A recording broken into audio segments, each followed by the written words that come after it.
Voodoo, running for my magic.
Hello, hiya, and greetings. Welcome to the Aimless Adventure Podcast. First and foremost, we would like to say thank you to Kotaku and Sports Illustrated and Cinema Blade, USA Today, Tech Times, USA Today. Sports Illustrated, we already said it. We had a video of John's fumble in Madden 16. Madden 16 that went kind of viral. We're up to like 230,000 hits. Which is really exciting. Yeah. Which is pretty awesome. We've been trying to get this podcast thing together for the last 2 months, and to get that kind of attention is pretty special. So, yeah, we're really thrilled for that. So. Yeah, thank you everybody for sharing it, and especially the people that actually clicked on the links and watched the video and left comments. And yeah. Thank you to the new subscribers. Thank you very much, guys, for hanging out and checking out everything we're putting out there. Thank you very much. And we're going to keep on putting out good content for you, and we hope we get some more. Please tell your friends, like, share, and subscribe. Thank you very much. So enough about our stupid bullshit. Yeah, that's right. We have a very, very special episode. If some of you watched our YouTube channel, you saw that earlier in the week we talked to Ray Billings of Tombstone. We are honored to be able to talk to one of our other favorite teams from BattleBots, the Witch Doctor team. We have Andrea, Michael, Paul, and Jennifer, correct? Yep. Awesome. So, we talked to Ray the other day, and, for us, building something as badass as a battle robot is... That could seriously hurt you. That could seriously hurt you or damage you or something like that is kind of a dream. I mean, I've been into RC stuff before, but nothing quite like that. So, I guess my first question is, how did you guys get involved with building battle robots? I don't want to put the deal on. Right? I'm going to try. Well, we all got started, I think, in high school. I think Mike was the one that started the latest in college. So we were actually all on separate teams. We competed against each other. Jen and I were in high school while Paul and Mike were in college. And, after we graduated from high school, I kind of joined at the University of Miami with Mike, and we built a spinner, full-body spinner, kind of like Captain Shredder, they were called the Hurricane Katrina. So Mike graduated before I did, and the first thing he wanted to do, of course, was build a spinner killer. So that was the first iteration of Witch Doctor. Okay. And from that, as we all kind of graduated, we joined forces, and, now you're seeing on BattleBots the next version of Witch Doctor, which is 250 pounds, so it's a lot bigger. The first version, speaking of spinner killer, took out Fuchsia Fanatic or something like that, if I remember right. Fusion. Yeah, Fuchsia Fusion. Those are 120-pound robots. So okay. But still a great weight class to compete in. Right on. Very cool. So how did you come up with the name Witch Doctor? First of all, I think the shamans on the side are that's the coolest thing ever. Mm-hmm. So, but how did the name Witch Doctor come to be? Lots of meetings on pizza and Smash Brothers and Smash Brothers. Right on. Nice. I mean, those are early meetings. you work on the design, and building it, and pretty much the last thing you think of is the team name and the robot name.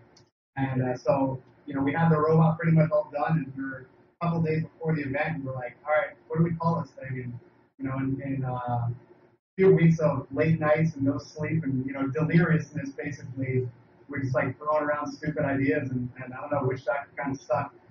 I just want to say, Terry and I, especially Ryan to a certain extent, really big wrestling fans, like most of our lives, and I really love the pageantry that you guys put on, the whole matching costumes and everything. It just kind of like a throwback to old school wrestling to me a little bit.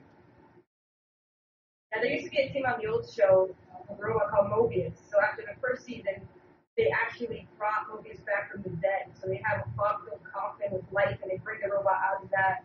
Wow. Like, on roads. Kind of like the Undertaker. Yeah. Yeah, that's cool. That's really cool. So, we talked to Ray a little bit about, like, how much time did you have to get the Witch Doctor prepared for once you found out about the show? Not enough. That was kind of the consensus with Ray as well. Yeah, there was a lot of contractual negotiations with ABC. It took up a lot of the time, and they basically said the event's going to be on this day, and then started negotiation with the contracts and back and forth. And I mean, that took probably 2 or 3 weeks, I think, before we had something that we all could agree upon and sign. So I think all in all, we probably had 5 or 6 weeks to really build the robot. You mentioned contractual negotiations with ABC. When you get involved in something like that, does that entail merchandising at all, or is it a separate toy company that would come to you guys? Has anybody spoken to you guys about possibly creating a video game or an app or some toys and going to Walmart? Have there been any discussions like that at all yet? We were hoping for all of that. It all goes through ABC, obviously, and we do have things that think about that. So we're keeping our fingers crossed. That would be a big country to have a video game and Witch Doctor. Heck yeah. Oh, yeah. Be the best customer for Team Witch Doctor action figures. Let me tell you, I would love to see that. Some kind of battle action, feature on them. Yeah, we're We thinking do have we do have our shirts now. You see, we've got several of the team shirts up on our website, I think, or the BattleBots website. So they are slowly getting into merchandising things, but that is the contract. Has it been renewed for season 2 or another season? Has anybody heard anything about that yet or not? Nothing official yet. We got our fingers crossed. If so, are you coming back? Is that a big wave you're drinking? What was that? Is that a big wave?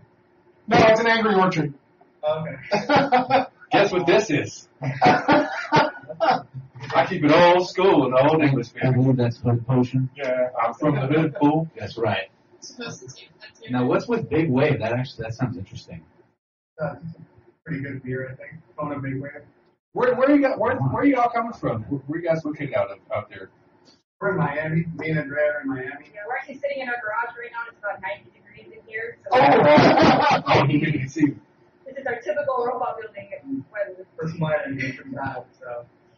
That must be motivation to get those robots built fast, then, I guess. So where are Jennifer and Paul located? I'm in Austin, Texas. Oh, wow. Okay. Tony Romo's my fantasy football quarterback, boo. Where were you, Paul? Currently in Charlotte, North Carolina. Oh, North Carolina. Okay. So what kind of challenges do you face? I mean, I imagine building a robot's sort of a big undertaking. What kind of challenges do you face with everybody being sort of spread all over the map? It's tough. I mean, it's the first time we've built, separated like this. I mean, we never built something as big as a 250-pound robot either, so even that part of it was a big undertaking. Something I don't want to say underestimated, but it's not as easy as, building a 120-pounder. It's definitely twice the work. And plus, obviously, Sean, that was a whole build in itself with the fire and getting the drivetrain and everything designed. So basically what we did was we had 2 robots. Paul kind of led the design on Shaman. We kind of led a Witch Doctor down here in Miami. So once we had both designs finalized, we had a lot of really, really long phone calls on all the details. We just kind of set the parts out to cut, and once we got them back, all four of us got together for a long weekend of really hard work, and basically just didn't sleep until it got done. Wow. Okay. Going back to the not having enough time to fully prepare anyway, and the difficulties of everybody being spread out and stuff, what did you have to do differently than your normal design to be ready for the traps inside the arena? Well, in the high school division in BattleBots IQ, there were some hazards. We were familiar with the saws and the pulverizers. Okay. So we just kind of designed how we always would, and it's just, another unknown, like what other robot's going to be in the arena. You can't predict everything. Right. Yeah, we didn't actually know going into it what exactly the hazards were going to be. That was part of the challenge. Fun. Couldn't exactly design for them other than having some guesses at what they probably would be. Yeah, it looked like the only hazards that were really a big deal were the corkscrews on the end and then maybe the hammers, but those didn't even look like they hit that hard. Yeah. Yeah, well, the hammers are actually controlled by the competitors. Uh-huh. They're not part of like the arena hazards, I guess, in that sense. So two of the four hammers are controlled by one team, and then the opposite two hammers are controlled by the other team. So, there was some matches where 40-second KOs, so there wasn't really a lot of opportunity for using the hammers. Right. Gotcha.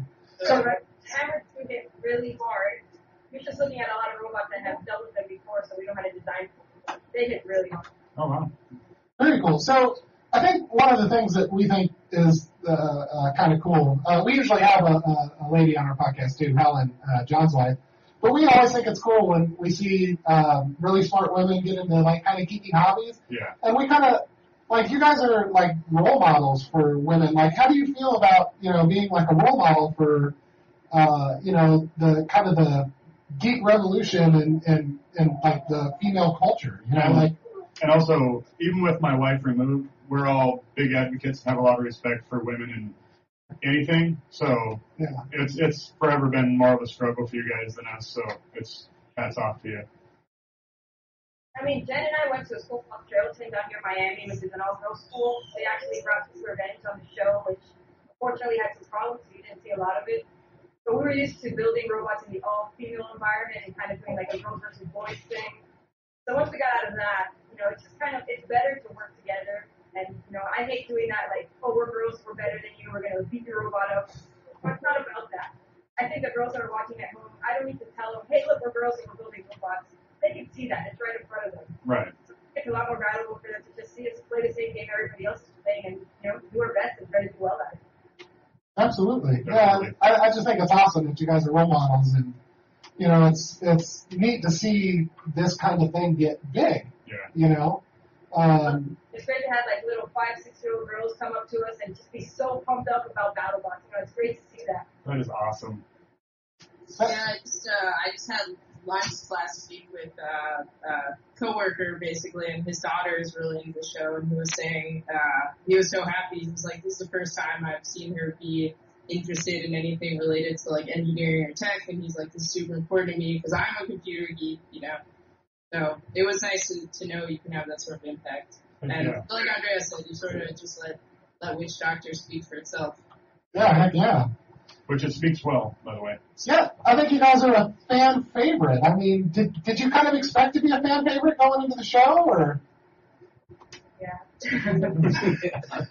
Well, Good. I mean, we knew that there was going to be some really, the veterans of BattleBots were going to be on the show. We knew there was going to be some really, really good robots there. We didn't know which robots because, the registration part of it was very secretive. Nobody was really allowed to talk about if they were competing or what they were bringing. So when we showed up there for the first time to see everybody there, to see who, people we actually knew in the sport there and actually see the robots for the first time was actually pretty cool. But we tried to do low risk. I guess a low-risk design, the Big Witch Doctor is kind of, I don't want to say a scale-up of a middleweight Witch Doctor, but we kind of tried to leverage as much as we could from the design standpoint because we had such a short amount of time to build in. And, I mean, literally, the first time we drove the robot was the day before we had to ship it. So we turned it on, drove it in the driveway for, maybe 3 or 4 minutes, and then took it apart and put it in the crate to ship the next morning.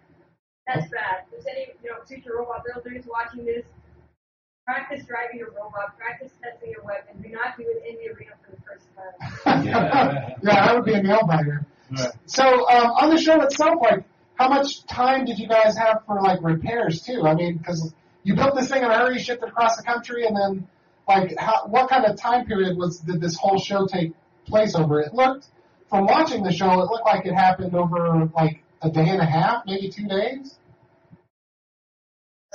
Some other competitions have more time than normal, actually. Really? Usually we're only guaranteed 20 minutes between matches, so we're used to working under that kind of pressure, which is insane. Wow. This, I would say we had at least an hour, and that's like when you were in the semifinals, quarterfinals. Before that, you had overnight to fix your robot, which is unheard of in this sport.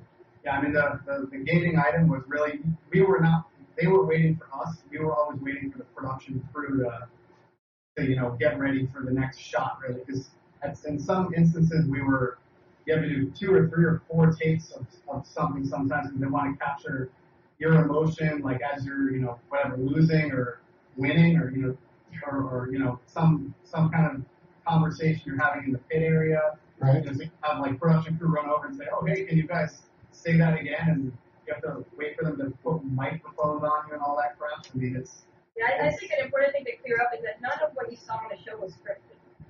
At most it was like Mike said, "Oh, can you repeat that? We missed that because we were trying to film one of the other 24 teams." There were just so many of us. Right. But everything you saw was real. None of it was scripted at all. Very cool. So, who did you? Even the net thing, that was real, and the no handshake, that was real too. Oh yeah, that was intense. That was pure. So once you got there and you kind of got a look at your competition, what bots did you feel like were your greatest competition? No, well, I mean, there's a lot of new robots there. Veterans who haven't been in the sport for 10 years. There's a lot of people that are, probably about our age that have competed in Bots IQ and everything. So you kind of know, you got a feeling for what people are capable of building, and you have, like some of the veterans, like Bronco, for example, Team Inertia Labs, like when we heard we were going up against them, it was. I mean, I underestimated how good their robot really was. I didn't, I kind of hoped that, these guys have been out of it for 10 years, so they don't know the state-of-the-art technology and batteries and all that, but, I was definitely proven wrong. Well, an interesting thing about that first match against Bronco, so they put us all up in the bleachers and they started announcing so they can film everything, who the first matchups are for the qualifiers. So the first thing we do, of course, is run back to the pits and try to figure out who Bronco is, what they brought this year. And they are nowhere to be found. Wow. So like, all right, they probably packed it up and went home. We'll catch them tomorrow morning. Next day, they're not there either.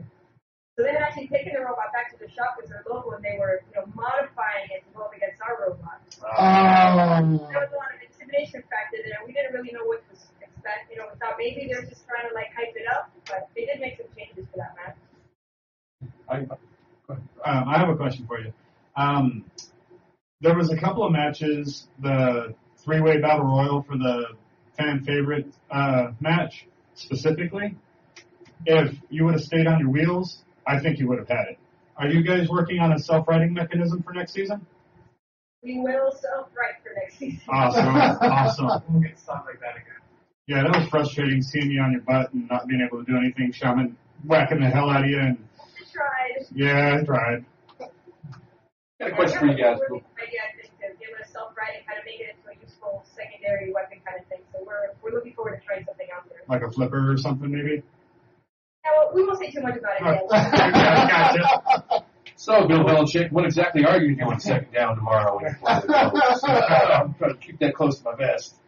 I got a question for you guys. Since you guys have been on ABC and everything, any little celebrity happening for you there? You'd like a lot more likes for your Facebook, a lot more views for YouTube or anything like that? You have any people out there that recognize you from the street? Like, I've seen you on BattleBots. More invites to podcasts. We were at a Maker Fair in Orlando, here in Florida last weekend, and that's just the right community. Everybody there makes their They're into robotics. We were actually fighting insect weight robots, so 1 and 3 pounders. And there, I think most people had seen the show, so they were really excited about seeing the robot. We had Witch Doctor there. But other than that, I would say not really. Oh, I went to Dragon Con. Yeah, Dragon Con, it was popular too. Oh yeah, I mean, we would be just walking down the street and it was mainly kids, probably, I don't know, 10 and under. Yeah. Who would recognize us or her mainly and freak out and ask for pictures, and I mean it was pretty cool. I mean, little celebrity status on it. We were at Publix like a couple weeks ago, and I was, I'm wearing my Witch Doctor shirt that has a picture of the robot on it, and someone's like, "Hey, I heard that BattleBots was back on TV," and I'm like pointing at my shirt, like, "Yeah." He didn't get it. The guy did not get it, but I mean, it's cool.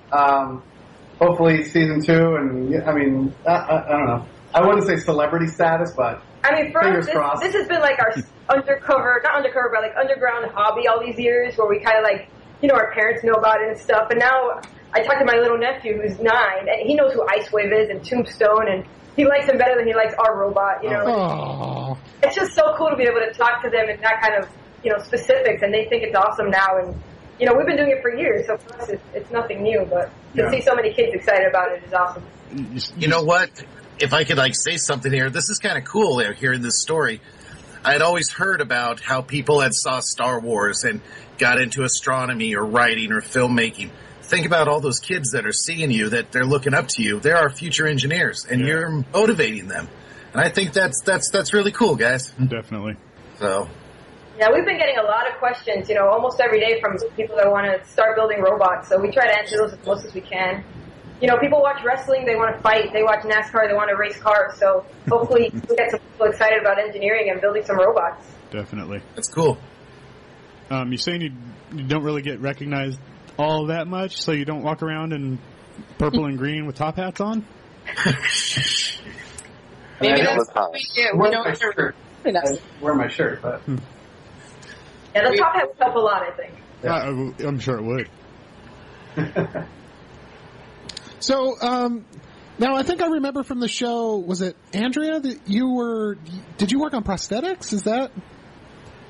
Yeah, actually, Mike and I both work at the same company. It's called Zimmer Biomet here in Miami. So it's, we do nip and knee replacements. It's a big thing that the company does, but we work on trauma implants. So if you have like a high energy, motorcycle accident, let's say, and you crush one of your joints, we make implants so that you can reconstruct it without having to replace it, which is great for a lot of younger people. Oh, that's awesome. Wow. I'll just say that I work for an organization that purchases a lot of prosthetics. Sounds weird. That sounds shady. Yeah. Well, I can't be too specific, but like I turns know around you, and and I sells know them what in you're an alley. talking about, dude. Huh? Like I know you, and I even know what. Now I'm scared to be in the same room with you. Yeah, I don't think you and I have talked about my job too much. Yeah, don't tell me. Yeah, no, I spend money. That's my job. Cool. So Jennifer, what do you do for a profession? I'm a CPU design engineer at Intel. So I work on Atom, which is a low power chip. Nice. Wow, yeah, I'm familiar with the Atoms. I've had a few devices that are... Actually, I have a device powered by an Atom right now. What, the most recent round of Atom processors, what manufacturing processor are they using? How many nanometers now? So probably what's on the market now, we are starting to have some 14 nanometer parts. Holy, I haven't been keeping up. And like the last time I saw that, I was actually in the market for CPUs, a couple years ago. I ended up going with a 6-core at like a 45 nanometer process, but... Yeah, that's always amazing to me. 16 nanometers between transistors on this die is insane. That's crazy. That's cool. 14, not 16. I mean, 14, yeah. That's think so freaking... That's so interesting, to nerds like me, I mean, I love the progression of tech, and was it Hale's Law about the 15 years? Moore's Law, that's what it was. Yeah, I like seeing how that pans out. Anyway, I'm sorry, I had to gush for a second. Yeah. No problem. Awesome job. I'm a janitor. You're not. Yeah, no. And Paul, what do you do? I kind of do what Mike and Andrea do, except more general, more on the kind of consulting side. Anything that comes across my desk, I design in medical devices. So anything from catheters, handles. Recently worked on a kind of a spine graft delivery device. So Wow. more general medical device stuff, kind of a do-it-all. So what kind of higher education do you guys did you guys go after for like the very technical jobs that you're in? Guessing Jennifer went to Duke? I went to Duke, yeah. I just have a bachelor's, though, electrical engineering. Very cool. Yeah, I went to the University of Miami. I have a master's in biomedical engineering. Michael Irvin's alma mater. Well, The Rock's alma mater. Yep. Y'all see Dwayne Johnson down there in Miami? I think he went to graduation once. It wasn't my year, but he got like his honorary doctorate. Well, you said it all blase. Oh, yeah, I think Dwayne Johnson was over there. We kind of, we got a little man crush on The Rock over here. No big deal. I see him on HBO now. You know? Good show. Don't get me started on Ballers. Ballers every time. I watch it when I miss home so I can see Miami. Awesome. Very nice. Man, I So tell us a little bit about the awards and experiences that you had on ABC. Like, show us some cool stuff. All right, well, since you guys mentioned Tombstone so much, he's a hard act to follow, so he was nice enough after our very tough loss against him to give us a little trophy, so I'll get it. It's right here behind me. Oh, that's awesome. I know what it is. Yeah, we talked to Ray, and, he was sort of the villain on the show. Yeah. And he was such a nice guy. Nice guy.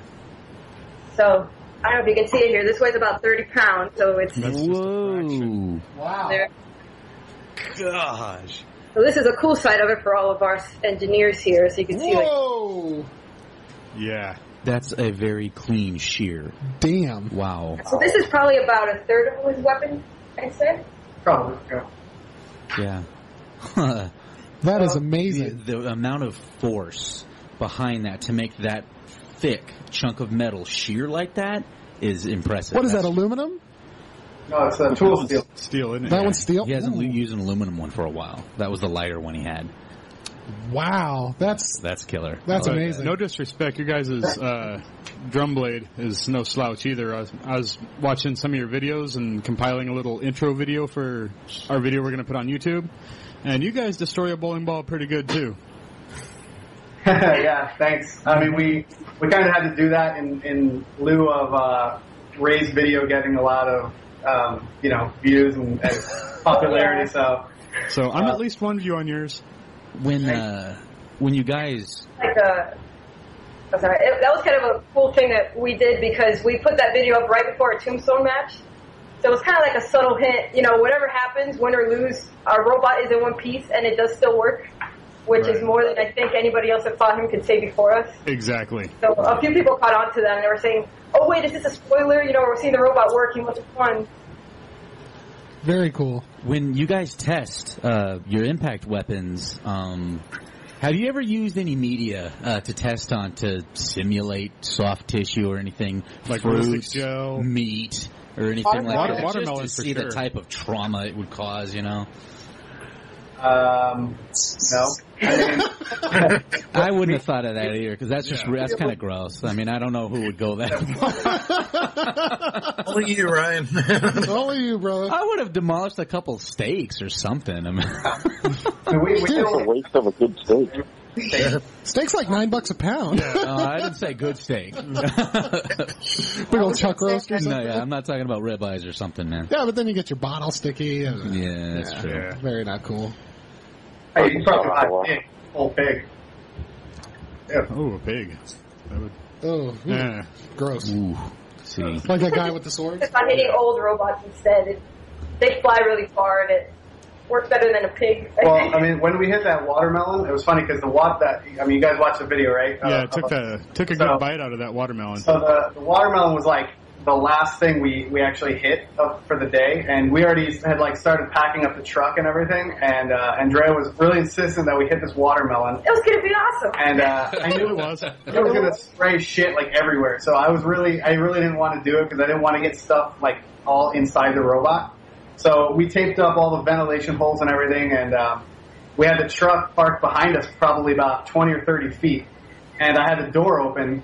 And the truck was just running, so it would cool off because obviously Florida's really hot. And so doors open, truck's running, and I didn't even think about it, but we put the watermelon there and we spin up the weapon and we set up all the cameras. and we hit this watermelon, and it sprays watermelon juice and parts everywhere. It was raining watermelon for like the next 10 seconds. You know, it seemed like it was never. And I mean, it sent a pretty big chunk, probably about 30 feet away. And we're like, okay, that was really fun. And we were trying to beat the weather too, because rain was imminent. So we were kind of like rushing to clean up at that point. And we start throwing everything in the truck, and we go over to the truck, and like I said, the door was open, and there was like huge pieces of watermelon, like all inside the truck, on the dashboard, on the seat. And I mean, the truck was probably 20 or 30 feet behind us. It was like Pulp Fiction. It was everywhere. I mean, we spent a good time cleaning up after left that. But for what it's worth, my favorite parts were, of course, the bowling ball and the monitor. And I really loved the first-person GoPro, I guess you probably put on the bot. That made it really up close and personal. Yeah, I can't even describe the sound that TV made when it popped. I mean, it was just basically like duck and cover. You know, you didn't even know where it was going. But that sound, I don't think it translates into video. It was insane. And CRT glass is thick. Yeah, it's not very weak glass at all. Yeah, I remember in my considerably younger years taking one to a bat to a 36-inch TV. I think, it took forever even to get it to break. Yep. But when it did, it made just a whoa, just huge pop. So, can we expect any special strategies next year for dealing with Tombstone's pretty destructive blade? I'm almost sure they're going to put us up against Tombstone, like in the qualifiers. I'm hoping they save you guys for a potential match in the finals. That's what I was looking forward to, and then I saw you on the same bracket, and I was so disappointed. Yeah, us too. I mean, I think everyone's disappointed when they hear they're going up against Tombstone. So I just didn't want to see either of you go out until the championship. Yeah, exactly. I have a quick question for you guys. When they set up the brackets or decide who your opponent's going to be, that comes from the producers, or? Yeah, there's a team of people who. I think the qualifiers might have been random. I say might have been random. I don't think I said random. Quotation marks. Random. And but the seeding, after the qualifying rounds, they did the seeding, and that was I think the producers were involved. Some people from BattleBots Train Greg were involved. I think there was a team of specialists involved in actually ranking each of the robots or seeding each of the robots. So did they go by? I mean, I don't know how much information was privy to you, but did they go by damage done, length of the match, fan response? Do you know what they based your rankings on? We have no idea. I mean, they did they were seeding, and then there was, before each match they show whatever your rating, I guess, of each of your weapons, your defense, your strategy. And I think all that was done prior to even the qualifying round. So was that Paul? What? I heard a sound. I wasn't sure if somebody was trying to cut in there. Yeah. No, that might be me adjusting my volume. That's all. Oh, okay. Hey. Yeah, the rankings, I think, had a lot to do with team history and what we had built before and what they thought that our new robots would do.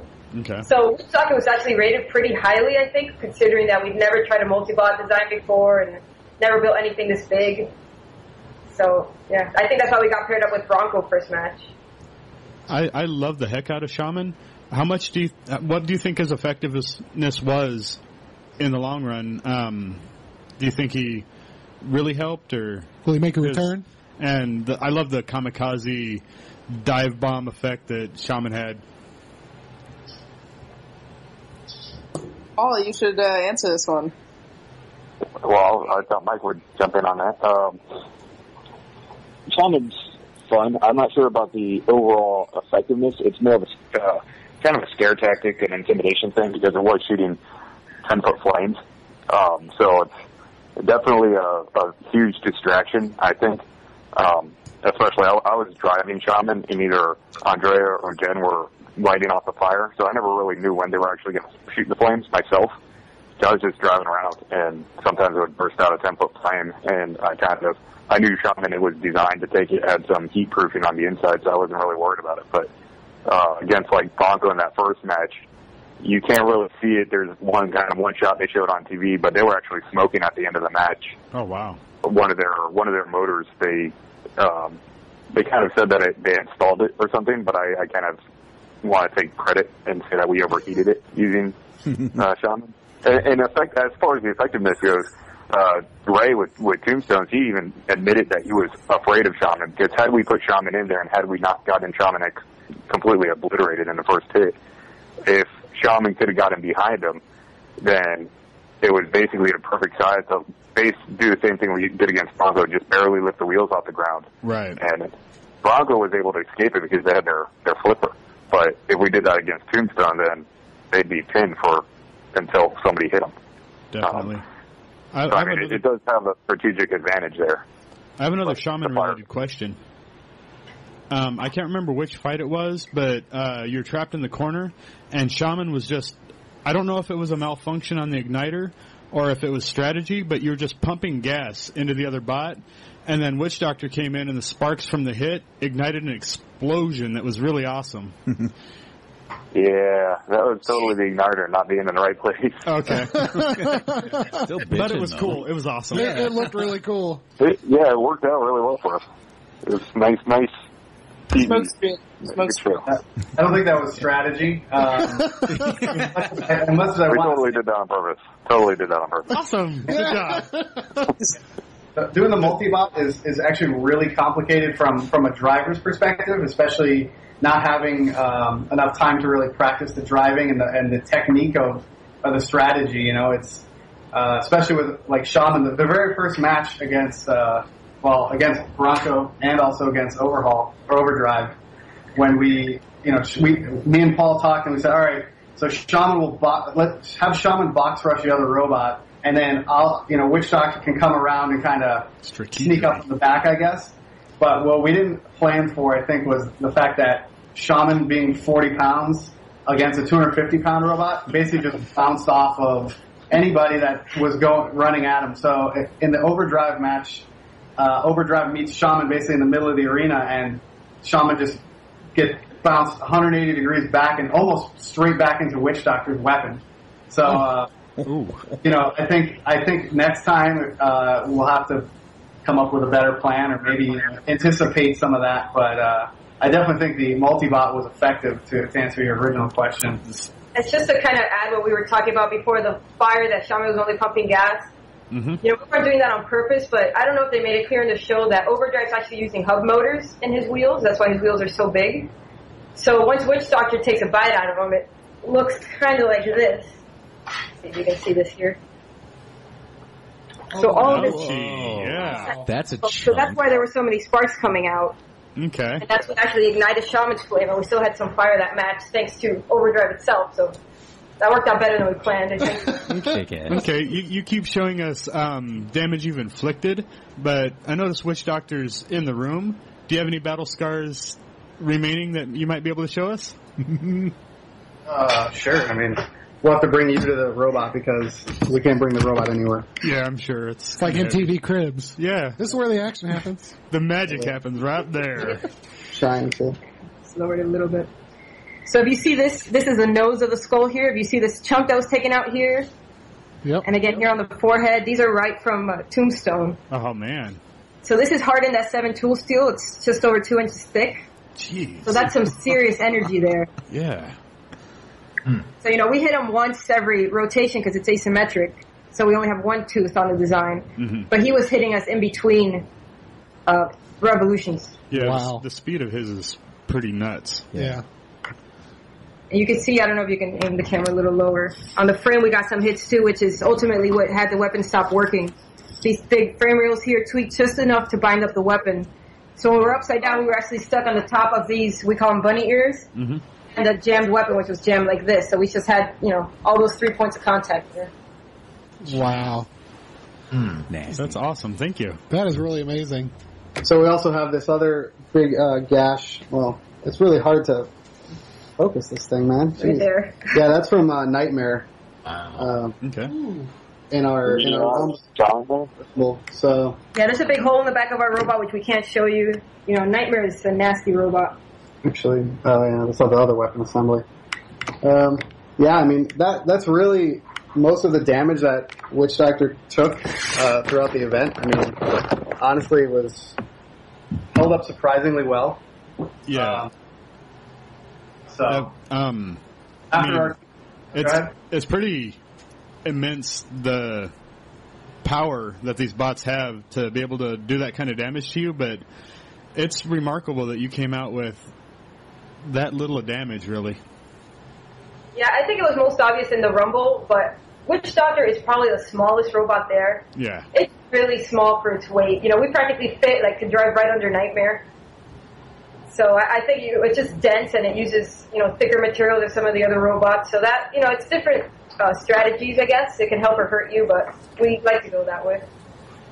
Yeah, I mean, if you think about also the robots we went up against, I mean, they didn't have, hitting weapons aside from Tombstone, I guess, and the Rumble, too. I mean, we just sort of got flipped out pretty quick against Bronco, and when we took it out of the arena after that, the thing was perfect, pretty much. Just needed a battery charge. Oh, I was so upset when you guys got flipped by Bronco because your bot was obviously a contender and super awesome, and it was that's it? Come on, seriously, you got kind of caught up on that corkscrew or whatever there on the edge of the arena, and it felt sort of cheap. I was like, man, that's messed up. But you guys got the wild card spot, so we were really happy to see you back in there. Yeah, about that match was when we watched it on TV, which was, the first time we'd really seen any of the footage was seeing it aired for the first time. And they had the perfect camera angle where you're looking at, into the arena, and we basically are upside down. We hit the wall and flip back over, and Bronco just basically hits us, and we just pop over the wall. Yep. They didn't actually actuate their arm. Just the angle of their arm them hitting us popped us enough to just basically, fling us over the wall. So, like Andrea said, it's kind of the downfall of having a really small robot. You can get stuck in those kind of positions you don't want to get stuck in. And it fits perfectly on the other side of the wall, it was meant to be there. Yeah, that brings up a point that I was very adamant about, and I'm sure other fans were as well. I want to get your opinion. I don't think that there should be an out of the ring. I think the wall should be right there. If you get caught on the screws, fine. If you get caught by the hammer, fine. But I don't like the getting knocked over that 2-inch rail and you're done because there's a separation between the wall and the edge of the arena. Yeah, that just sort of... It was anticlimactic. It was kind of killed fights. I would like to see them bounce off the wall and come back in, Yeah, because that wasn't the only fight that was like that. There were at least 3 that I can think of that were that way, so... It was like, we want to watch a competition. We don't want to see... It was kind of like watching old judo guy on UFC back in the day where he just throw him to the mat and hold him until he tapped out. Not quite as fun. And yeah. What do you guys think of the gap between the edge of the arena and the wall? I mean, we build fighting robots. We want to fight to the death. Right. We don't want the arena to play any part of it. But I understand why they do it. I think it's a safety thing. You don't want Tombstone or Witch Doctor hitting the arena at that level, right into the glass. Maybe they'll change it up and have kind of like a ramp to lead us back in the arena. I don't know what they can do there, but we'd love to see that gone from the arena. Yeah, I bet. Absolutely. I'm not sure if Bronco would want to see that gone. Oh, probably not. That seems to be part of it. I think there's probably should be some area where that's like a designated push-out zone for, the overhaul or the bite force type robots where they can pick you up, grab you, and put you there. Yeah, maybe a hole in the middle of the arena or something. Yeah, something like that where non-weapon robots, non-KE robots, can still get a knockout. Otherwise it would just be a 3-minute, pushing match essentially. So you got to have some way for them to win, but yeah, I agree. I think the majority of the arena should have. Get rid of that hole. Yeah, I think it'd be really cool if there were 2 push-out zones and each team could decide whether or not their push-out zone was open. Oh, nice. So we would close ours and Bronco would leave theirs open or... Right. Well, like the hammer. Like a little more team control. Yeah. I don't know. Just a thought. Of course we'd keep ours closed. That's 50% less chance that they'd be able to throw us in it. Right. So, because Bronco would want to leave, both open. Right. Yeah. So we know that we know that the BattleBots contests are big kind of in the California area, like San Francisco, LA, stuff like that. Now, you guys are on the East Coast. Are there a lot of competitions out there? Not in that size. No? Really? I mean, we kind of compete, like Andrea said before, insect weight robots, which range from 150 grams, which is a third of a pound, up to 3 pounds. Oh, man. And we just went the last 2 weekends. We traveled to compete. So that's kind of how we compete in off season, I guess. And do you have like sponsorships and stuff that help you build robots and all that good stuff? Yeah, we have a really awesome sponsor, Kalamazoo Waterjet. They're in Michigan. And actually, we've met a lot of people who live down here from Kalamazoo, and they just want to know how we got in touch with them. So the guys there were awesome. We just, sent an email to a bunch of waterjet places saying, hey, we build robots and we're looking for sponsorships. This was back in 2013. So it was just for like not local, it was a national event, but not televised or anything. And these guys said, yeah, that sounds awesome, we're on board. And they did all our water jetting, gave us material, and now luckily that we were on TV, we were able to give them a little credit for it, but they've just been awesome. It's just for the love of robots. They've helped us out so much. Heck yeah, sometimes you just send a message or an email or something and somebody's really cool enough to say yes, and oh wait, I'm talking about you guys now. Yeah, well, and they believed us, because you get like an email from a bunch of kids that, we promised we're going to build a 120-pound fighting robot. So, they really helped us make it happen. That's really cool. All right, so did you guys have any more questions, or? No, just if you guys have any other shout-outs, thanks, maybe call another robot out. Little trash talking? This is your opportunity.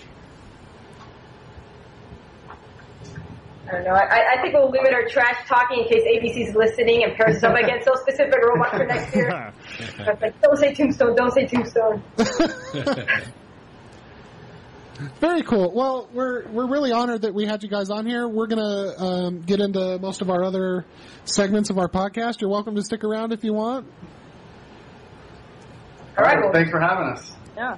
Absolutely. All right. Thank you so much. It's a huge honor. This is really awesome. We all watched BattleBots as it was airing. Well, I watched it on Hulu, but John, I know Monday night was Sunday night was out of commission. He put on his little away tag. Nope, I'm watching BattleBots with Helen. So, and I'd watch it the next Monday. Watching BattleBots. Yep. Facebook status. And you were the crowd favorite. You were also our favorite. It's super. I mean, it's just an honor to talk to you guys. This has been amazing. For me to put it in perspective, because you and Tombstone, I really really love both of you. But if you're playing Call of Duty, it's fun to grab a heavy machine gun or a grenade launcher. It's fun to just have that destruction. But if you're actually wanting to compete, my favorite weapon is a 3-round burst M16 or something. You guys would be the M16. Yeah, thanks. Well, if anything, thanks to you guys. I mean, the show would have never come on if ABC didn't think people were going to be interested in watching it. So, thanks as much, to you guys for supporting the show, and fingers crossed that it'll be back next year. I was hashtagging every time, hoping that it matters. So send messages to ABC and just plug them as much as you can and tell them, that you guys want season 2, and make sure all your listeners, it does matter. Definitely. That goes for all of our YouTube viewers out there that watch this. Hashtag ABC, hashtag it matters, hashtag help these guys out. Hashtag bring them back. Hashtag ABC bring them back. Yeah, heck yeah. They've got to see that fervor, Awesome. Thank you again so much, guys. Thank you guys again so much. We're going to go ahead and take a break here. And we hope to maybe be able to talk to you before the next season. That would be awesome if you guys would be willing to come back. Sounds good. Thanks for having us. Absolutely. Awesome. Thank you for coming on, guys. It was great. Take care. We'll talk to y'all later. All right. Bye. Thanks. Bye. Later. Accepted. Now let's take a little trip. Listen along as 5 nerds spit. E3 Comic-Con, the forest of indoor. Talking about tech, sports, and so much more. We'll suplex your mind with our random topics. Pull up a chair and get your geek fix. No cheat code needed. Just stay on Ryan. That's full of passion. All right, we're taking a break. Alright, I got to smoke. Be right back. If you know one thing, I know it for sure. We'd love to have you join on our aimless adventure. Press yeah, and the play audio is like recording pushing the start got button. paused Seeing somehow. what we feel, We now missed there like ain't 20 no minutes fun. of If you've audio ever been embarrassed about what you like, rest assured we'll talk about it on the mic. Wax and Geek speak as we sip from our flagon, thinking about Daenerys, the queen of dragons. Before we open the chest to see the treasures within, call up the thieves to check traps for the win. Any negativity trying to increase aggro, I ain't worried about it. I'll make the saving throw. Anytime we gain a fan, it touches my heartbeat. It's like Coolidge Kid 1. Join the party. It's dope as shit seeing our plans unfurled. What are we doing tonight? Taking over the world.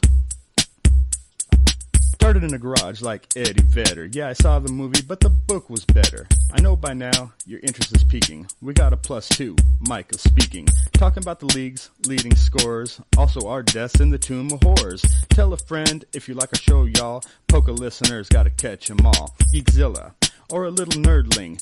In our cast, everyone will find something that they can relate to or even laugh about. So hit us up on Facebook and give us a shout. I guess what I'm saying is you're not alone. So pull up a speaker and make yourself at home.